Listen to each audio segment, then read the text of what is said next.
მოგესალმებით ძვირფასო ტელემაყურებლებო, ვაგრძელებთ ჩემს საავტორო გადაცემას ჩემო აფხაზეთო. დღეს ჩვენი სტუმარი არის ბატონი ირაკლი გოგავა. პოლიტოლოგიის მეცნიერებათა დოქტორი, ანალიტიკოსი და რაც მთავარია, იმ სიტუაციებში და იმ პრობლემებში და იმ მდგომარეობაში და იმ სოფლიოში მიმდინარე პროცესებში ძალიან სერიოზულად და ძალიან მაღალ დონეზე გარკვეული პიროვნება. მოგესალმებით ბატონი ირაკლი, დიდი მადლობა რომ დღეს გამონახეთ თქვენთვის ისოდენ ძირფასი რომ და მობრძანდით რომ ჩვენთან გვესაუბრა იმ თემებზე, რომელიც ასე მტკივნეულია ჩვენი ქართველი და არა მარტო ქართველი, არამედ აფხაზი მაყურებლებისთვისაც.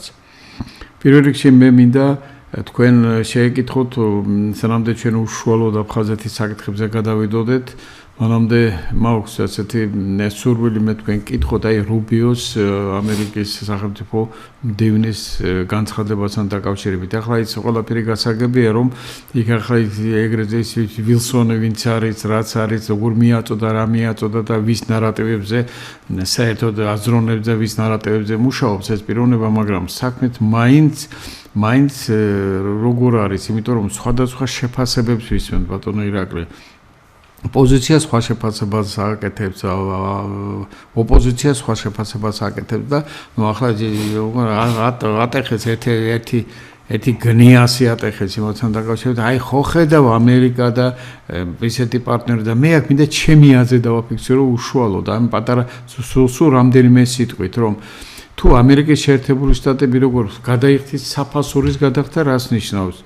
ეს ახლა ჩვენ ძალიან კარგად ვიცით, თვითონ მათი ნათქვამია და კესინჯერის ნათქვამი არის ეს სიტყვები, ხო ვიცით რა? ამერიკასთან მეგობრობა სახიფათოა, ტრობა კი მომოկდინებელი. ან პირიქით შეიძლება ეს პირიქით იყოს, ამას მნიშვნელობა არ აქვს. ასეთ შემთხვევაში რა გამოდის? ახლა ჩვენ ამ 10,000 კილომეტრის იქით, ნუ კი სუპერ სახელმწიფოა, სუპერ ქვეყანაა, მაგრამ ასეთი ნარატივებით საუბარი, თუმცა ის ძალიან დიდი დიპლომატიურად ხომ და ბოლომდე არც გაუშიფრავს მაგას, თუ რას გულისხმობდა ამაში. ბატონი ირაკლი, იქნებ აი ეს აუხსნა ჩვენ ტელემაყურებლებს და ცოტა გასაგებად მივაწოდოთ ეს ინფორმაციები, რომ ხალხმა იფიქროს მართლაც რასთან გვაქვს საქმე. მოგესალმებით ბატონო მურმან, მივესალმებით თქვენს მაყურებელს. მადლობა მოწვევისთვის. პირადად თქვენ ჩემი პატივისცემა. წლების განმავლობაში საქართველოსთვის, აფხაზეთისთვის გაწეული შრომისთვის და ამაგისთვის ღრმად პატივისცემული ადამიანები ბრძანდებით ქართულ საზოგადოებაში და ვამაყობ თქვენთან ურთიერთობით. დიდი მადლობა ბატონო ირაკლი. რაც შეეხება მარკო რუბიოს, ანუ სახელმწიფო დეპარტამენტის ხელმძღვანელის განცხადებას, ამავე დროს ის არის ეროვნული უსაფრთხოების საკითხებში ტრამპის მრჩევლის მოვალეობის შემსრულებელი. ჩვენ ვიცით, რომ მაიკ უოლცი გადააყენეს და რუბიომ დროებით შეითავსა ეს პოზიცია. ამავე დროს ის არის USAID-ის დროებით ხელმძღვანელი მოვალეობის. მაგაც პერსპექტივა არ აქვს ამერიკაში როგორც ხედავთ ადმინისტრაციაში. ნუ მარკო რუბიო ჩვენ უნდა გვესმოდეს, რომ ეს არის კლასიკური ისტაბლიშმენტის წარმომადგენელი, რომელიც ტრამპის ორგანული გუნდიდან არ არის, თუმცა ტრამპმა იმის გამო, რომ მას ჰქონდა გასაწევი ანგარიში სხვადასხვა ინტერესანტთა ჯგუფებთან მარკო რუბიო შეიყვანა და ჩააბარა მას სახელმწიფო დეპარტამენტი, ანუ საგარეო მიმართულება. თვითონ რუბიო არის კონსერვატორული ორიენტაციის, კუბელია წარმოშობით. კუბიდან მისი ოჯახი ემიგრაციაში წავიდა ფლორიდაში, ამერიკის შეერთებულ შტატებში და ნუ თვითონ ახლა ესპანურენოვანიც არის. თუმცა ის მისი ოჯახი ემიგრაციაში წავიდა ფიდელ კასტროს ხელისუფლებაში მოსვლამდე. ამიტომ ფიდელ კასტროს გამოქცეული არ არის. შესაბამისად, მარკო რუბიო მემარჯვენე პლატფორმის რესპუბლიკელი იყო ყოველთვის, რომელიც ძალიან კარგ ურთიერთობებში იყო ნეოკონსერვატორების დაჯგუფებასთან, მაგრამ კლასიკური ნეოკონსერვატორად ის არ ითვლება. თუმცა მათთან ხშირად თანამშრომლობდა. ხშირ შემთხვევაში, სხვათა შორის ტრამპის პირველ ვადაზე, ტრამპის წინააღმდეგაც გაუკეთებია გარკვეული განცხადებები მარკო რუბიოს. ეხლა ეს განცხადება, რა თქმა უნდა, პირველ რიგში ტექნიკური მხარე უნდა განვიხილოთ, იმიტომ რომ კონტექსტი იყო იქ ჯო ვილსონმა უკვე მანიპულაცია მოახდინა სახელმწიფო მდივნით. კითხვაში რიტორიკული კითხვა დაუსვა, ანუ თავს მოახვია თავისი პოზიცია, ეს ერთ-ერთი ხერხი და ილეთია. თუმცა იმასაც არ გამოვრიცხავ, რომ ასეთი კითხვის დასმა შეთანხმებულიც იყო წინას. ეხლა რა გამოჩნდა ამ განცხადებით, ხო, მარკო რუბიოს განცხადებით გამოჩნდა, რომ შეერთებულ შტატებს დღეს პოზიცია საქართველოსთან მიმართებაში არ აქვს და ვერ ჩამოყალიბდნენ რა გააკეთონ, იმიტომ რომ ასეთი ვითარება მათთვის არ ყოფილა, ესე იგი. ადრე ჩაგეკითხებით, კი, მაგრამ არის ობიექტური ინფორმაციას ფლობს ამერიკის ადმინისტრაცია საქართველოს შესახებ, თუ არა, თუ ობიექტური ინფორმაცია იციან იმათმა, ეს არავითარ ასე თქვა კონტექსტში, არავითარ რეალურ კონტექსტში არ ზრდება ეს. ეთახმებით, მაგრამ რეალური ინფორმაციის ქონის პრობლემა შეერთებულ შტატებში არ არის. მათ აქვთ აბსოლუტურად ამოწურავი ინფორმაცია, განსაკუთრებით სახელმწიფო დეპარტამენტს და სპეცსამსახურებს. აი, რაც შეეხება დონალდ ტრამპს, მას შეიძლება არ ქონდეს ასეთი წვდომა, იმიტომ რომ ნახეთ, როგორ აქვს მოწყობილი სისტემა ინფორმაციის მიწოდების. ესე იგი, საქართველოში არის საელჩო, არის NDI, IRI, მსგავსი ორგანიზაციები, მათი კვლევები, სოციოლოგიები, მათი გრანტების ქვეშ მყოფი დაქირავებული ეს NGO სექტორი და მთელი უნივერსიტეტები და მთელი აი რონდელის ფონდი მაგალითად ხო თვითონაც ჯო ვილსონმა ახსენა რონდელის ფონდი ეს არის სულგაყიდული ადამიანების ვითომ ექსპერტების ერთობა რომელიც სრულად ფინანსდება უცხოეთიდან და შესაბამისად ემსახურება უცხოეთის ინტერესებს. აი ეს ფონდები აწვდიან გამროდებულ ინფორმაციას საქართველოს შესახებ კონგრესმენებს, პრეზიდენტის ოფისს და ასე შემდეგ. ანუ ხდება манипуляция. მაგალითად თანამდებობის პირების ამერიკის არასწორი ინფორმაციის მიწოდებით და ახლა თუ არასწორი ინფორმაციას მიაწოდებ, ახლა დავუშვათ რომ ვინმე მოინდომა გადაამოწმოს, ხო ინფორმაცია უნდა კითხოს ადგილობრივ კვლევით ცენტრს, რომელიც ამერიკაში. ეს კიდე იმათია. ესეც ამათია, ხო, ან deep state-ს რასაც ვეძახით, ხო? სპეცსამსახურების და სახელმწიფო ბიუროკრატიის სინთეზია ეს ერთ-ერთი სისტემა. ამიტომ პოლიტიკოსებით ასე манипуლირებენ. ამასაც არ გამოვრიცხავ, მაგრამ მარკო რუბიოს შემთხვევაში ნამდვილად არ არის ასე, მან შესანიშნავად იცის აბსოლუტურად ყველაფერი. ეხლა ის რომ პოზიცია არ აქვს, ამერიკაც დაბნეულია, არ იცის რა ქნა საქართველოს მიმართებაში, ამას აქვს ორი მიზეზი. ერთი ის რომ რუსეთთან ვერ დაალაგეს ურთიერთობები, არ არის მოლაპარაკება, ჩარჩო გლობალური მოლაპარაკება და აი როცა იქნება, მერე გამოიკვეთება ამერიკის პოზიცია საქართველოს მიმართ. ანუ შეერთებული შტატები ყოველთვის, როცა საქართველოს ან ამ რეგიონის ქვეყნებს განიხილავს, თუნდაც სომხეთს, თუნდაც აზერბაიჯანს, ყოველთვის ითვალისწინებს რუსეთის პოზიციას, ან რა შეიძლება რუსეთმა გააკეთოს. ასე რომ არ იყოს დღეს უკვე დიდი ხანი გვეყოლებოდა ჩვენ ამერიკის სამხედრო საზღვაო ბაზა შავი ზღვის სანაპიროზე და ამერიკული ბაზა აზიანის აეროდრომის ტერიტორიაზე. ვერ შემოდიან, იმიტომ რომ რუსების რეაქციის ეშინიათ. რუსების რეაქცია ამ შემთხვევაში თუ ამერიკა გადაწყვეტავს, ან ნებისმიერი უცხო ქვეყანა საქართველოში ჯარების სერიოზულად განთავსებას, ამ შემთხვევაში რუსები აუცილებლად მოახდენენ საქართველოს ოკუპაციას, იმიტომ რომ ასეთ საფრთხის წყაროს ისინი ვერ დაუშვებენ თავის ფეთქებად საშიშ რეგიონთან სიახლოვეს, რაც გულისხმობს ჩრდილოეთ კავკასიის რეგიონს. დიახ, ამის შესახებ სხვათაშორის ლავროვმა თქვა. ამიტომ ეს სომხეთი გააფრთხილა სხვათაშორის, ეს სომხეთის გაფრთხილება არ იყო მარტო. რა თქმა უნდა. ამიტომ გარე მოთამაშეები, სამხედრო სტრატეგიული თამაშები ან სერიოზული სვლები, რა თქმა უნდა, რუსეთის რეაქცია ამას მოყვება და ეს ნებისმიერი დამწყებ გეოპოლიტიკოსაც ესმით ეს ამერიკელებსაც. ამიტომაც არ ვართ სწორედ ნატოს წევრი და არც მიგვიღებენ არასდროს ვინაიდან იციან რომ რუსეთი არაფერს არ დაელოდება და იწყებს აქტიურ მოქმედებას სამხედრო თვალსაზრისით. ეხლა ჩვენთვისაც ეს არ არის ხელსაყრელი სცენარი, ასე რომ განვითარდეს, იმიტომ რომ ამ შემთხვევაში დავკარგავთ სახელმწიფოებრიობას. ან შეიძლება დაგვიტოვონ სახელმწიფოებრიობა, მაგრამ დასვან როგორც უკრაინა. ნუ დასვან ვიღაცა თავისი პროქსი, მე რუსების პოზიციაზე საუბრობ ამ შემთხვევაში. მეორე თემა არის ის, რომ 2004 წლიდან შეერთებულმა შტატებმა მთლიანად აიღო საქართველოს გარე მართვაზე. ანუ მთლიანად ამერიკელები მართავდნენ, აქ სააკაშვილი თავის მარიონეტი დასვეს, მიცეს ქვეყანა საძარცვავად, ხალხის გასაძარცვავად, ბიზნესის გასაძარცვავად, თვითონ კი ყველა სტრუქტურაში ჩასვეს თავისი წარმომადგენელი, უცხოელი, რომელიც მართავდნენ სტრუქტურებს. ეხლა არავინ არ დაიჯეროს, რომ სააკაშვილი იყო რეალური მართველი, ან ვერაკუბალია მართავდა საქართველოს ეკონომიკას. რეალური მართველები იყვნენ მრჩევლების სტატუსებით მინისტრებთან იჯდნენ გვერდით კაბინეტებში. დღესაც გრძელდება სხვათა შორის ასეთი პრაქტიკა, 12 წლიდან 20 წლამდე ეს პრაქტიკა არ შეცვლილა. გარემართვაზე ვიყავით, კლასიკური კოლონიალური მართვა იყო და სააკაშვილის ხელისუფლება ეს იყო დასავლეთის კოლონიალური ადმინისტრაცია და ოცნების პირველი პერიოდი 2019 წლამდე ესეც იყო კოლონიალური ადმინისტრაცია. თუმცა განსხვავება სააკაშვილს და ოცნებას შორის ის არის, რომ სააკაშვილი კომფორტულად გრძნობდა თავს და თავიდანვე აგენტი იყო, ხოლო ოცნების შემთხვევაში ივანიშვილს ეროვნული საქმე ჰქონია ჩაფიქრებული, რაც გამოჩნდა, როდესაც მოითხოვეს, რომ უკვე ფორმალურად გადაეცა ივანიშვილს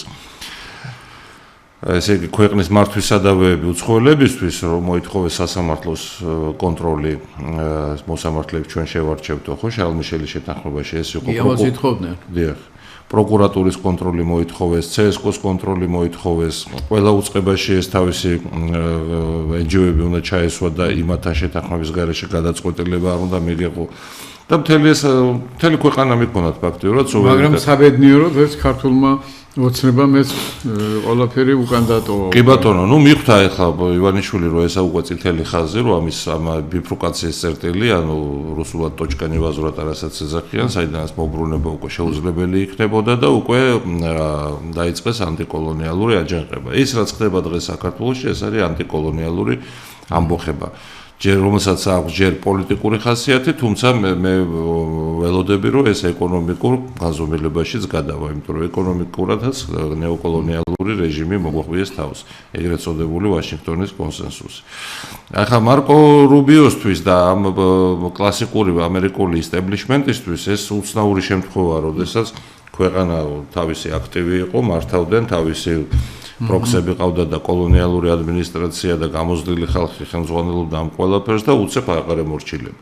ეს უცნაურია მათ. და ერთი გზა რჩებათ, რომ თქვან რომ დაგვაბრალონ რუსეთომაგო. ანუ აი თქვენ რუსეთი გმართავთ, აი თქვენ რუსული ხელისუფლება ხართ. ახლა ეს NGO-ები და ისინი რომ ლაპარაკობენ ეს ეგრეთ წოდებული ოპოზიცია რომ ეს რუსული მართლობა, რუსული თავრობა, ეს ხომ ყველაფერი მოგონილია და თითქოს გამოწვეული. ეთყობა იქიდან მოდის ეს არა ბატონო?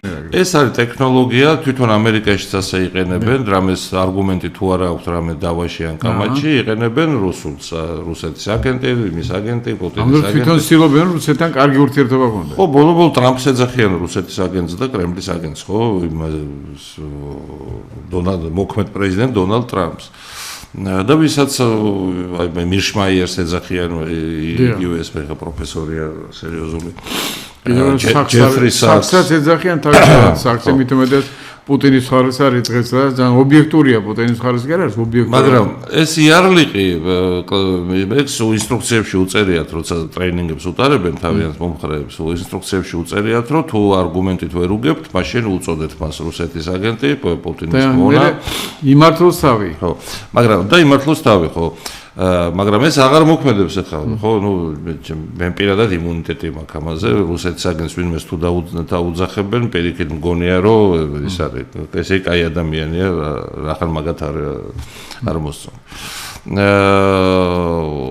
ეხლა მართლა თუ ვინმე მართლა რუსეთის აგენტია, აქ უკვე კონტრდაზვერვა და სუსტი მთელი ის მოჩაერთოს. იქ ჩვენ რა შევეჩება. ხო, ეს უკვე სპეცსამსახურებმა უნდა გაარკვიონ, მაგრამ აი ეს საყველპუროდ რო ხმარობენ ამ რუსეთის იარლიღს, ეს რა თქმა უნდა უკვე ღიმილს იწვევს.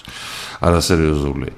ამიტომ ეხლა შეერთებული შტატები კარგა ხანს კიდევ ვერ ჩამოაყალიბებს საქართველოს მიმართ პოზიციას, იმიტომ რომ ნუ ბაიდენის ადმინისტრაციამ და ევროკავშირმა სცადეს ქართული ოცნების სახელმწიფო გადატრიალება მოეწყოთ.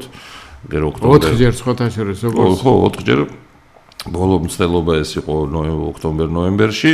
არაფერი არ გამოუვიდა და საბოლოო ჯამში მიხვდნენ რომ რესურსი არ აქვთ აქ. ანუ მთელი მათი მეხუთე კოლონა დაახლოებით 20,000 ადამიანია მაგათ ჯამაგირზე. აჰა, საინტერესოა. ეს ამაში რა შედის ახლა? ეს საინტერესოა რა შედის, ხო? ეს არის 600-ზე მეტი არასამთავრობო ორგანიზაცია, რომელიც დაფინანსებას იღებს უცხოეთით. წარმოგიდგენთ, 600-იც ამხელა პატარა ქვეყანაში. კი. შემდეგ არის ეს ტელევიზიები, ხო? ეს ფორმულა, პირველ თუ ვინც არიან ეს ლიბერალური ტელევიზია. შემდეგ აფინანსებენ რეგიონალურ მედიას. აი ის რომ დაიჭირეს მზიამაღლობელი პოლიციელისთვის ფიზიკურ ზალადობაზე. აი ეგნეთ გაზეთი ბათუმელები მაგალითად, ხო და დაახლოებით რამდენიმე ასეული რეგიონალურ გამოცემას ფულს უხდიან. საქართველოს მასშტაბით. პრემიერმა გააჟღერა კიდევაც ციფრი 1400 ჟურნალისტი საქართველოში იღებს ხელფასს უცხოეთიდან. ეს ხო გავლენის კი აგენტურა პირდაპირ. გარდა ამისა, მათ ყავთ ეს სოციოლოგიური კვლევის მონოპოლია აქვთ, თვითონ რა კვლევასაც ატარებენ და რეიტინგებს რასაც აკვირნებენ, ის არის მათთვის სიმართლე, რომლის გამრუდება გაყალბება ხდება, რა თქმა უნდა. შემდეგ აქვთ ეს საგამომცემლო სახლები. მაგალითად, ბაკურ სულაკაურის საგამომცემლო სახლი. მაგალითად, კვირის პალიტრის ჰოლდინგი მთლიანად და მათი საგამომცემლო სახლი, რომლითაც ხდება ულტრალიბერალური LGBT ღირებულებების პროპაგანდა. ახალგაზრდობა. შემდეგ არის 500-მდე ესე იგი არტისტი და შემოქმედებითი სფეროს მოღვაწე, რომელიც ყავთ დაქირავებული და ხელფასს უხდიან და ამიტომ რომ ეს თეატრებში და სხვადასხვა მხატვრები და ვიღაცები ვითომ პოეტები რომ გამოდიან აქტიურობენ და ვინც უფრო რადიკალურ სიტყვის, ის უფრო მეტ ჰონორარს იღებს ხოლმე. თუნდაც თავისუფალ თეატრში ახლა რაც გააკეთეთ. კი, აი დოიაშვილი ახლა ეგ იყო დოიაშვილი ახლა შეიძლება რეჟისორა ესმის, მაგრამ ნუ სულ გაყიდული ადამიანია, ეს ყველას უნდა გვესმოდეს და ის ნანა ბუტყუზი მაგალითად პირდაპირ სატანისტები. ხო და შემდეგ არის უნივერსიტეტები, დაახლოებით 7 უნივერსიტეტი მათი კონტროლის ქვეშ არის. სხვადასხვა უნივერსიტეტებში კიდე ყავთ ჩაბუდებულები, მათ შორის თესეუშიც განსაკუთრებით. ილიაუნი მთლიანად მათია, ხო, ეს პენდუკიძის უნივერსიტეტი მათია. აქვთ ეს რონდელის ფონდი, რაღაცა ვითომ კვლევითი ორგანიზაციები, რომლებიც ასე. ანუ დიდი სერიოზული რატო რონდელის ფონდიც მათია? კი, რა თქმა უნდა, რონდელის ფონდი მთლიანად მუშაობს უცხო ქვეყნის დაზვერვებზე და მათ შეკვეთებს ასრულებს და აკვეყნებს იმ ანგარიშებს, რომელიც მათ სურთ. და ჯო ვილსონმა როცა კითხვა დაუსვა მარკო რუბიოს კონგრესში, სწორედ რონდელის ფონდის მოხსენება მოიშველია, ხო? ამ დროს გადავხედე მაგ მოხსენებას და ნუ მთლიანად ყალბია. აი ეს უზარმაზარი სტრუქტურა, რომელსაც წელიწადში ახარჯავდნენ 250-დან 400 მილიონ დოლარამდე, ამათ შენახვა ხო უნდათ? ამათ ამერიკელი ინსტრუქტორები, უცხოელი ინსტრუქტორები ხო უნდათ? აი ამ ვებერთელა სტრუქტურას ფაქტიურად მოხდა მისი დისკრედიტაცია მთლიანად. ანუ მათ სიტყვას ფასი აღარ აქვს. და დამავიწყდა მთავარი პოლიტიკური პარტიები. ის პოლიტიკური პარტიები, რომლებიც პირდაპირ იღებენ დავალებებს, ხო, ეს 4 ძირითადი ძალაა. ძირითადად ნაცმოძრაობის ანასკლეტები და ლელო, ხო? ამიტომ მომავეხა ისი პროგნოზირება შეიძლება მე პროგნოზების გაკეთება არ მიყვარს, მე უბრალოდ კანონზომიერებების ხვდები, ისტორიული შედარებითი ანალიზის მეთოდს ვიყენებ და რა შეიძლება მოხდეს აქ. შეერთებულმა შტატებმა პრინციპში საქართველოს უკვე წააგეს, უნდა პირდაპირ უნდა ითქვას. რა გაგებით წააგეს? ანუ ის ფორმატი ურთიერთობების, რაც იყო, ანუ დომინიონი და ესე იგი სუზერენი და ვასალი ის უკვე ვეღარ განმეორდება, გამორიცხული თემაა. სამხედრო სტრატეგიული მიზნებს ის აქ ვეღარ განახორციელებს. ამიტომ შეერთებული შტატები უნდა ჩამოყალიბდეს ახლა თავისთვის. თუ ისინი გადავლენ შედარებით თანაბარუფლებიანი პარტნიორობის რეჟიმში საქართველოსთან, ამ შემთხვევაში შეიძლება რომ აღდგეს გარკვეულწილად. ამისი წინაპირობა არსებობს ამებადონ ირაკლი. იცით რა არის? რეალურად არ არსებობს, ახლა ვარ დაგიმალოთ. არის ერთი მხოლოდ საშუალება ამისი, რომ შეერთებული შტატები დაეხმაროს საქართველოს გახდეს რეგიონის ფინანსური ცენტრი. მაგრამ ასეთ მუშაობას ისინი მიჩვეულები არ არიან სამწუხაროდ ასეა. ამერიკული სუპრემასიზმი მიიჩნევს აი ჩვენაერ ხალხს მაგალითად მეორე, მესამე ხარისხის ადამიანებად.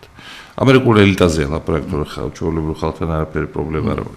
თუ მოხერხდება, რომ აი ესეთი ეკონომიკური ურთიერთობა ფინანსური ცენტრის ჩამოყალიბებაში მოგვეხმარებიან, როგორც ისინი მიეხმარებიან, მაგალითად დუბაის.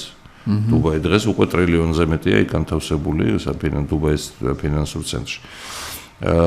მაგალითად როგორც პოლონეთს ხო საფონდო ბირჟა გააკეთებინეს, რომელშიც უკვე ტრილიონზე მეტი არის კაპიტალიზაცია აქციების და დერივატივების და ეს ამერიკელებმა. მათ შორის ამერიკელებმა, მარტო ამერიკელები არ იყვნენ.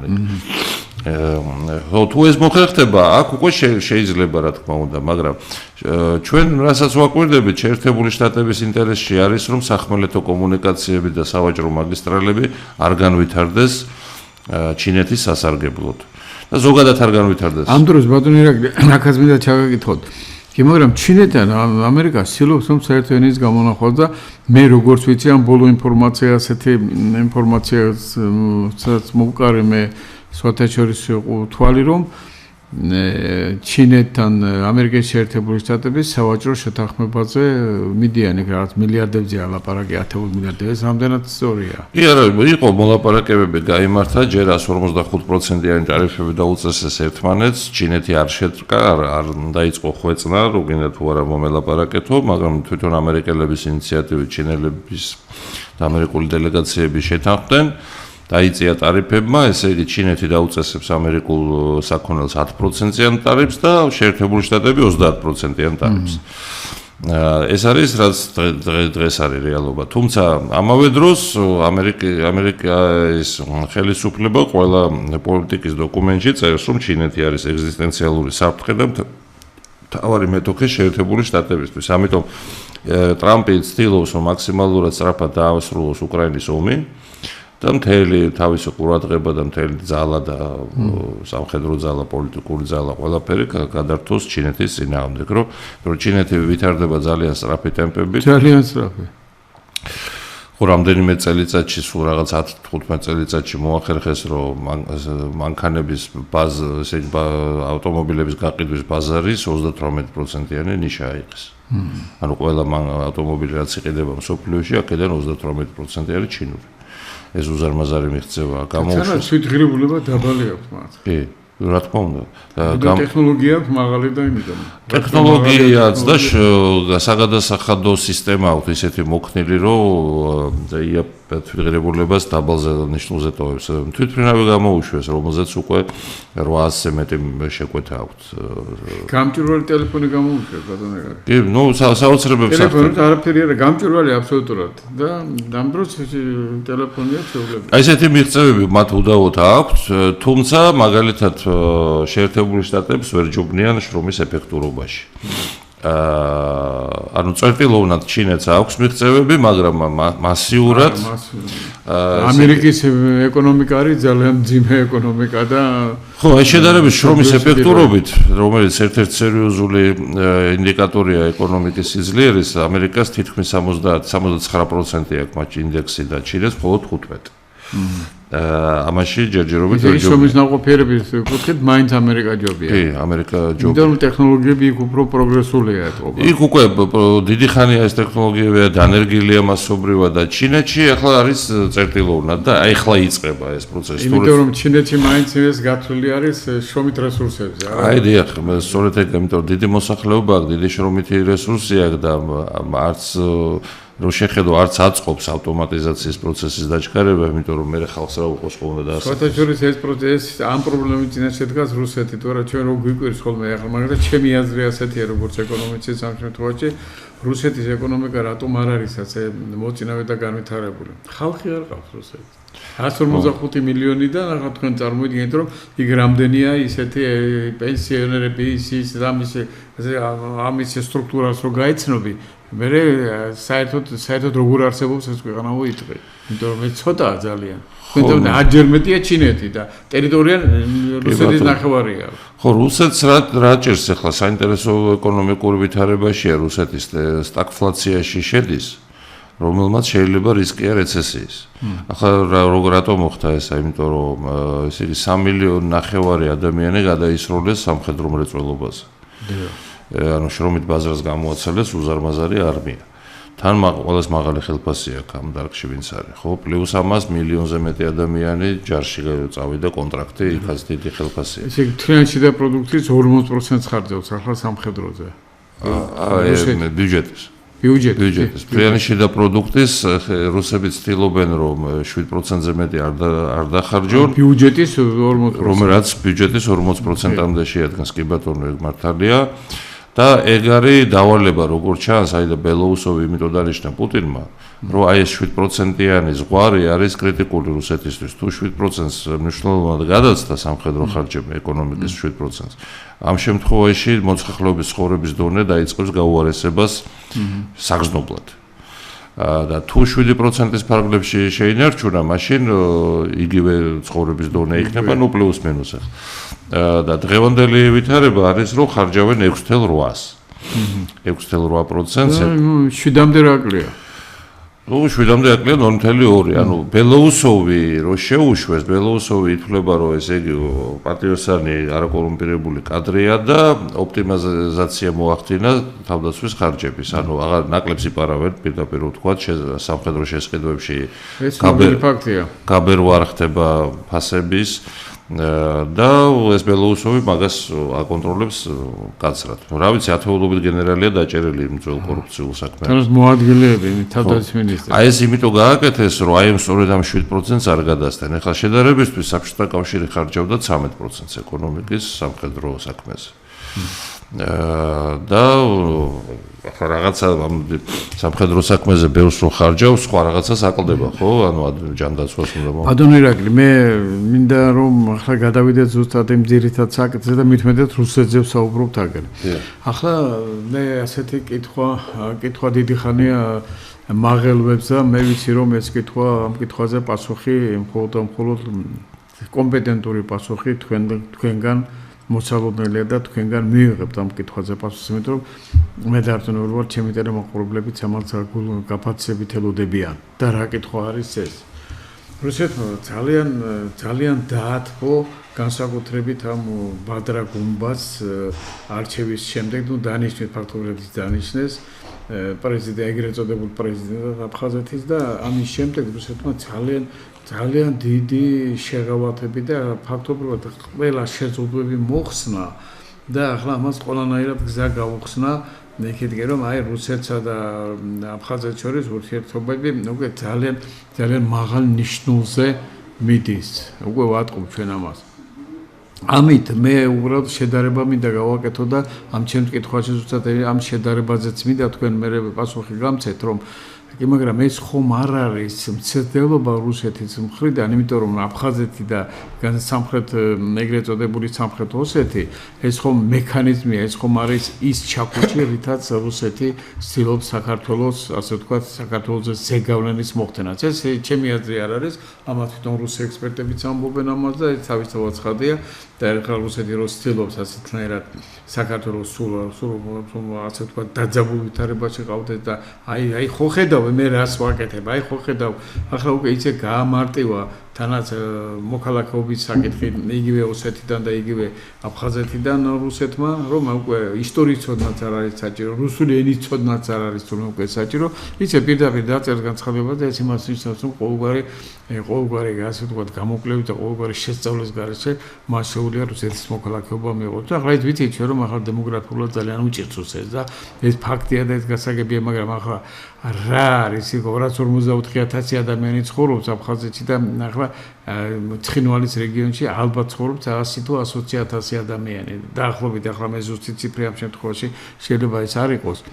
და ეს რას მოუტანთ რუსეთს მე არ ვიცი, მაგრამ თქვენ როგორ ფიქრობთ? ასეთი დათბობა აფხაზეთის მხრიდან ეს საქართველოს ზეწოლის და ზემოქმედების მექანიზმია თუ ეს უბრალოდ მას ძალიან ჭირდება, იმიტომ რომ ჩვენ არ ველაპარაკებით რუსეთს. ჩვენ ყოველნაირად თავს ვიკავებთ რუსეთთან კომუნიკაციებისაგან. იმიტომ რომ ხომ ახლა თქვენნაირი პიროვნებები, ჩვენნაირი პიროვნებები ახლა მე მაგალითად შემიძლია ვესაუბრო ბუნებრივია აფხაზებსაც ვესაუბრო და რუსეთსაც ვესაუბრო ჩვენ, იმიტომ რომ ჩვენ ამდენი წლების განმავლობაში ჩვენ ძალიან კარგად გვაქვს გათვითცნობიერებული და შესწავლილი თუ რა მენტალიტეტის არის აფხაზი და დღეს რატომ არის ასეთი განწყობისის ჩვენს მიმართ, რატომ არის რუსეთი ასეთი განწყობით საქართველოს მიმართ. ხომ არ დადგა მიწოდა, რას ფიქრობთ თქვენ, რას ნიშნავს ასეთი რუსეთის და აფხაზეთის ასეთი ურთიერთობის დღევანდელი de facto სიტუაციები ბატონო. მე ვფიქრობ, რომ რუსეთის მოლოდინი იყო ოქტომბერ-ნოემბერში საქართველოს მხრიდან ინიციატივის გამოჩენა ურთიერთობების გასახსნელად, დიპლომატიური ურთიერთობების აღდგენა აი ამ პროტესტების ფონზე, ეს მოლოდინი ჰქონდათ. და ისინი მაგ პერიოდში იყვნენ მზად, რომ აფხაზეთის თემაც ყოფილიყო დღის წესრიგში განსახილველად. ეხლა ნუ ეს აფხაზეთი რუსეთს ისედაც თითქმის 100% ეგენი აკონტროლებენ, ეგენი კმაყოფაზე ყავთ თავიდან ბოლომდე. ყველაფერს ეგენი აკონტროლებენ, ოდნავ თურქეთის ელემენტი არის ძალიან უმნიშვნელო. ხო, ნუ მაგრამ აქვთ იქცას თურქებსაც. და საყდენი ძალა განსაკუთრებით გუდაუთის დაჯგუფებაში. და ეხლა ცდილობენ რას, რომ აი წინა პლანზე საქართველოს თემატიკა უკანა პლანზე გადაწიეს რუსულ ანალიტიკურ და საინფორმაციო სივრცეში. მაგალითად სოციალური ქსელების ვიდეოები ან რეპორტაჟები, რომელიც საქართველოს ეხება მეორე პლანზე ყავთ გადაწეული სპეციალურად ლისტინგი, იმიტომ რომ YouTube-ს რუსეთში მართავს რუსეთი. ამერიკელები ვერ მართავენ. Facebook-მა ვარი უთხრა ამაზე და Facebook-ი ამიტომაც აკრძალეს რუსეთში. ანუ ხდება ქართული კონტენტის, საქართველოსთან დაკავშირებული კონტენტის მიჩქმავლა და წამოწეს ეს აფხაზური და უფრო აფხაზური თემატიკა ხა ცხინვალის ნაკლები. ეს ხდება რა თქმა უნდა საქართველოს ხელისუფლების ასე ვთქვათ გასაღიზიანებლად ამ თემის ქართველებში აქტუალიზაციისთვის, იმიტომ რომ ჩვენ რო დავაკვირდეთ ქართულ საინფორმაციო სივრცეს საქართველოში, ხო ხელისუფლება ყველაფერს აკეთებს იმისთვის, რომ აფხაზეთის თემა დღის წესრიგში არ იყოს. ანუ არ გაჟღერდეს და იყოს ასე ვთქვათ პასივში გადასული, იმიტომ რომ როგორც კი აფხაზეთის თემა ჟღერდება ქართველისთვის, ეს რა თქმა უნდა გადადის პირველ ადგილზე. ტერიტორიული მთლიანობის საკითხი, მაგრამ როცა არ ჟღერდება და ყოველდღე არ გესმის ან რეგულარულად არ გესმის უკვე, იქ რაღაც უმუშევრობა, იქ რაღაც სხვაზე გადაახვთ აქცენტი. ეკონომიკა და პენსიები და ასე შემდეგ. ამიტომ რუსეთი ცდილობს, რომ საქართველოს მოსახლეობისთვის აქტუალიზაცია მოახდინოს აფხაზეთის თემას, რომ ზეწოლა ხელისუფლებაზე გაიზარდოს, რომ ბიჭო დაელაპარაკეთ აფხაზეთი ეგერ მიაქვთ. აფხაზებს თუ რუსებს?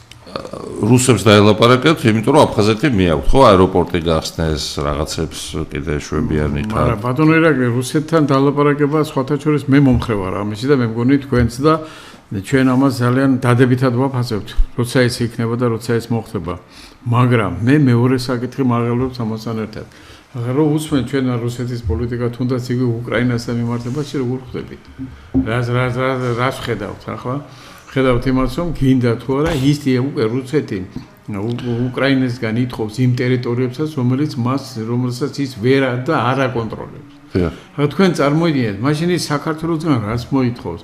ახლა ალბათ ჩვენ თუ დავჯექით, ახლა მე უბრალოდ ვძელობ. ახლა და ერთ-ერთი ალტერნატიულ აზრად მიმაჩნია, ესე იქნება არსებობს ესეთი აზრი და მე ვფიქრობ, რომ არსებობს, რომ მაშინ როცა დავჯერეთ რუსები გვეტყვიან, აღიარეთ აფხაზეთი, აღიარეთ ოსეთი, ჩვენ ხო აღიარეთ, აი თქვენც აღიარეთ და მე ვილაპარაკოთ და დავსვეთ და ვილაპარაკოთ. თუმცა დღეს ახლა სხვა აზრიც გამოჩვევით იქით, რომ აი ლავროვი გეუბნება დაჯექით, კი ბატონო ხელს შეგიწყობ ქართველებმა და აფხაზებმა, ქართველებმა და ოსებმა ისაუბრეთ ერთმანეთშიო. კი ბატონო, კი, მაგრამ ამაში რამე ხომ არ არის დამალული ისეთი ბატონო ირაკლი რა ჩვენ არ ვიცი. მე ვფიქრობ, რომ ტორპედირებას აკეთებენ მაინც ჩვენთან მაგ საკითხის აქტუალიზაციის გამო. ეხლა რეალური მომავალი აფხაზეთს რა აქვს, ხო? აფხაზები სულ დარჩნენ 60,000. აი დღეს მაგალითად გამოაქვეყნეს, რომ ბოლოზარი და აფხაზურმა სკოლებმა 125 სკოლა ქონიათ. გამოუშვა 1899 ბავშვი. სკოლა დაამთავრა ამდენმა ადამიანმა. ნუ საშუალო ხანგრძლივობა რა არის სიცოცხლეს? 75 წელი ხო დაუშვათ. საქართველოშია 75 წელი და სავარაუდოდ აფხაზეთშიც ეგრეა. ნუ კაი 76 წელი დაუმატოთ. არა, ოფიციალურ მონაცემებს თვითონ აფხაზები ამბობენ, რასაც ჩვენ არ ვენდობთ, ნებრივია 123,000 ანგარიშობენ ისინი. ეგ ტყუილია. აგერ არის ციფრი, ანუ ერთი წელს დაბადებული ბავშვები ხო ერთად გამოდიან სკოლიდან. ხო, ნუ პლუს მინუს იქ ზოგი ჩარჩა. 1899 ბავშვი გამოვიდა. წარმოიდგინეთ. მთელი აფხაზეთი, თუმცა მარტო აფხაზი არ არის, ყველა. ყველა ერთად? ყველა ერთად. გასაგები ერთ ინფორმაცია ეს რო გავამრავლოთ 75 წელზე, ანუ სიცოცხლის საშუალო ხანგრძლივობაზე გამოდის 151,000 ადამიანი. ეს არის მთელი მოსახლეობა დღეს აფხაზების. კაი დაუშვათ იქ წინათაობების დაბადებულები მეტი არიან. ეს საინტერესო შედარებაა. ანუ აფხაზეთის დღევანდელი მოსახლეობა ჯამში ყველა ეროვნება ერთად არ აღემატება 170,000 ადამიანს ეს საუკეთესო შემთხვევაში. აქედან 40 ვიცით ზუსტად თვითონ აფხაზების ცნობით 45,000 არის სამურზაყანო ქართველები, ნუ მეგრელები, ქართველები 45,000 თვლია, პლუს მინუს. 45, 42,000 არის სომეხი, 20,000 არის რუსი და რუსულენოვანი, დანარჩენი არის აფხაზი, დანარჩენი გამოდის. მოდი ახლა ვიანგარიშოთ რამდენი არის ეგ. დანარჩენი გამოდის ეგრე 60,000. ესეც ყველაზე კარგ შემთხვევაში. ეხლა მაგათ ჰქონდათ დემოგრაფიული პრობლემა როდის მუხაჯირობის დროს მე-19 საუკუნეში, როდესაც რუსებმა დიდი კავკასიური ომის დროს მაგათმა ხო იუბილეები წინააღმდეგ. მაგ დროს გაასახლეს საკმაოდ ბევრი აფხაზი. ამბობენ 30-დან 50,000-ამდე, ისე რომ ამბობენ 200,000 აფხაზი არ იყო საერთოდ. მე რა ციფრებსაც წავაწყდი, ეს არის რუსების ალექსეევის ციფრი არის 123,000 აფხაზები? აფხაზი და აბაზინი ერთად. აჰა. მეორე ციფრი არის 80,000 და მესამე ციფრი თვითონ აფხაზები რასაც ეხიან 300-400,000. ნუ ეს ხაპარია ხარ რა თქმა უნდა, მაგრამ ეს არ იყო დღევანდელი აფხაზეთის ტერიტორიიდან მხოლოდ. ანუ ესენი ცხოვრობდნენ კავკასიიდან. ხო, აი იქით ადიღე. უბიხები არ გაასახლეს. უბიხები ცალკე. აბიხები 60,000 გაასახლეს უბიხები. და ფაქტიურად მოსპეს მთელი ერი ხო? ხო და დარჩა როგორც ერთ-ერთი ისტორიული წყარო ამბობს, სულ დარჩა მუხაჯირობის შემდეგ ეს თან გრძელდებოდა, იმიტომ რომ თურქეთი ამბობდა, რომ 5,000 ოჯახი შეომიშვით ყოველ წელს. მეტი არა. ნუ განთავსებისთვის ახლა 19,000 აფხაზი დარჩა. მე-20 საუკუნის დასაწყისისთვის. სამი ოჯახი ცხოვრობდა 1898 წელს აღწერით სოხუმში. სოხუმში საერთოდ არ იყვნენ, ისედაც არ იყვნენ მუხაჯირობამდეც ცოტა იყვნენ უბრალოდ. და ბზიფი და გუდაუთა და იქით დარჩნენ და მეერერმა ამოხდა რომ 43 წელს რომ მიიღო სტალინმა და სტალინის დროს მიიღეს ეს მცირე ერების დაცვის პროგრამა რომ აღარ გავიწვიოთ ჯარში და ფრონტზე. ხო აფხაზეთში მაშინ პრეფერენციები გავსაჯა. აი შენ ქართველების ნაწილი გადავიდა, დაიწერა ეს აფხაზური ეროვნება და ოსებმაც ხოთაშორის, ოსებსაც არ იწვევდა და ცხინვალში ბევრი ქართველი გადაეწერა ოსად, რომ ჯარში არ წასულიყო. და მე შეერჩნენ ახლა ეს ამბავი ახლა, ხო, ნუ აგერ პრეზიდენტი ყავთ პადრი გუნავა. ხო და საბოლოო ჯამში ახლა იმდენად დიდია ეს დემოგრაფიული დეგრადაცია აფხაზური ეთნოსის, რომ 5-6 წელიწადში უმცირესობაში აღმოჩნდებიან. და 15 წელიწადში ყოფნა არ ყოფნის საკითხი დადგება. ახლა თუ ეგენი რუსეთს აქვს ორი გზა, ხო, რეალურად. ახლა აფხაზეთი ამოუკიდებელ სახელმწიფო არავის არ ჯერა, ხო, რა თქმა უნდა, რუსეთს ვაპარე. ხო, რა თქმა უნდა, ნუ ვერ იქნება ვერანაირად, თეორიულადაც კი. ქართველებმაც რო ხელი შეუწყოთ, მაინც ვერ იქნება. მაგრამ რუსეთისთვის არის ორი გზა, ერთი რუსიფიკაცია, ჩაასახლონ რუსები და რუსების სიამოვნები წავლენ მან რატო? იმიტომ რომ ზღვა, სითბოა, პალმა და მოსწონთ ახლა ესა ხო. სოჩაში, ადლერში და იქით კუბანის სანაპიროზე სიამოვნებით ჩავიდნენ რუსები და უღრყუტადან და ჩიტადან მოდიან და ყიდულობენ ვისაც შესაძლოა. თვითონაც ორიან ეს რუსები იმდენი. არა, თვითონ ახლა მაგდენი კი იქნებიან რო ერთი 30,000 კაცი. კი, მართა მაგაში მართალი ბრძანდება. 30,000 კაცი ჩავადა მე ახლა 30,000 აპარტამენტი რო აშენდება იქ ახლა. ხო, აი ეგ რუსებს ეგ ვერსია. მაგათმა რო ითხროს იმ აპარტამენტში ეს 60,000 გამოდის და მინიმუმ 60 კი რა 100,000 ალაპარაკი და. თუ 100,000 რუსი ჩასახდა აფხაზეთი, მაშინ რა გამოდის? მაშინ უკვე სად არის რომელი პარიტეტზე აქვს საუბარი? მე დაელოდებიან იმას, რომ რუსებმა შექმნან უმრავლესობა აფხაზეთის მოსახლეობის, მე ჩაატარონ რეფერენდუმი და მიუერთონ რუსეთს. ეს არის ერთი ჰიპოთეტური სცენარი. ოღონდ ეს ამ სცენარში აფხაზიელი საერთოდ ნადგურდება. მეორე სცენარი არის, რომ რუსებმა საქართველოსთან მოილაპარაკონ და დასვან აფხაზები, ქართველები მოალაპარაკონ ერთიანი სახელმწიფოს პარკლებში, ფედერაციის მაგალითად ფორმით, განსაკუთრებული უფლებებით, სრული თვითმმართველობა და სრული დამოუკიდებლობა. არ გასვლის უფლებით საქართველოს შემადგენლობა. არა, გასვლის უფლებად და ხა მომავალში ომი თუ გვინდა, მაგი პირდაპირ გასვლის უფლება და გამოსვლის უფლება ნიშნავს ომს.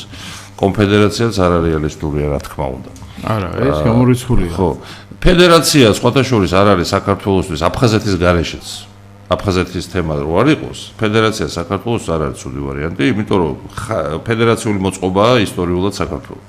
იმერეთი. სამეფო იყო. სამეფოც იყო, ხო, თავის, სამთავროებები იყო, სამეგრელო, კახეთი, სამცხე. ხო ვიცით, არა, ქართლი ამიტომ ფედერაციის არ უნდა შეგვეშინდეს პირიქით ფედერაცია და რეგიონების ესე იგი ეკონომიკური დამოუკიდებლობის მაღალი დონე პირიქით ავითარებს საერთო ძალას და საერთო ეკონომიკას. გერმანია არის აგერ მაგალითი, შვეიცარია კონფედერაცია ქვია, მაგრამ რეალურად ფედერაცია. ესპანეთი და შტატები და შტატები რუსეთი თვითონ არ ფედერაციული არ არის? ხო, რუსეთიც.